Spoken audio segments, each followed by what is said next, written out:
For several weeks now, Russia has been attacking Ukraine's critical infrastructure using Iranian fighter drones. Ukraine is currently working to restore the power grid to full capacity. Nearly 4 million Ukrainians remain without electricity.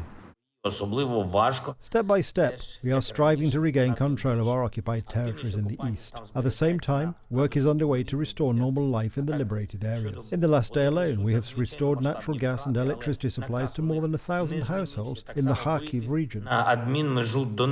Specially formed units of technicians are working to seal the gas system in one village 5 kilometers from the front line. The infrastructure is damaged by Russian shelling. Gas is reaching residents again after a 3-month hiatus. We work in different conditions. Sometimes it's calm, sometimes we come under fire. We try to do our work quickly and as well as possible to restore the flow of gas.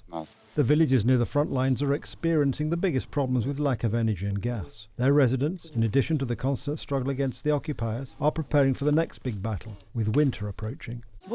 We live in a basement. As for water, it is sometimes provided by the fire department and sometimes we draw water from a well next to the house.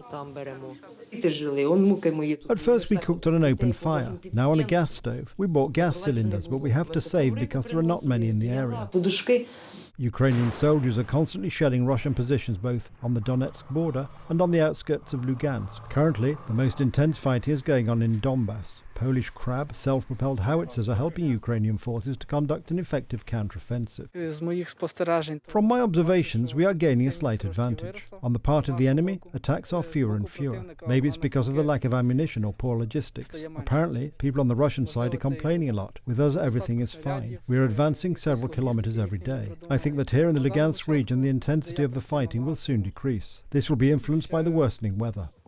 Meanwhile, the United States yesterday announced another package of humanitarian support for Kiev. Problems in the energy supply are just the tip of the iceberg of the worries of Ukraine's residents. Cities are also running out of water and food. I visited an IDP collective center partially funded by USAID, which is ensuring displaced people have food, shelter, warmth this coming winter. And there I was proud to announce an additional $25 million from USAID to support vulnerable people in Ukraine during the harsh winter ahead.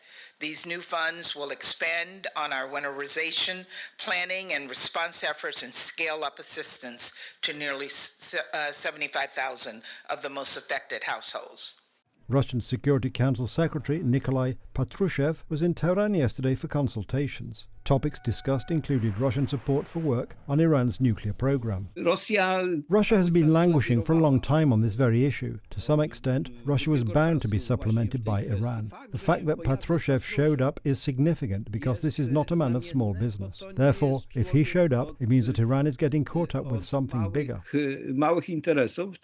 According to numerous analyses, cooperation between Russia and Iran is becoming ever closer. According to the government in Kiev, the Russians have so far bought about 2,400 Iranian drones. And according to British intelligence, the Kremlin sent 140 million euros in cash to Iran in early August. Meanwhile, the West is trying to stop further deals between the two countries to limit Moscow's military capabilities.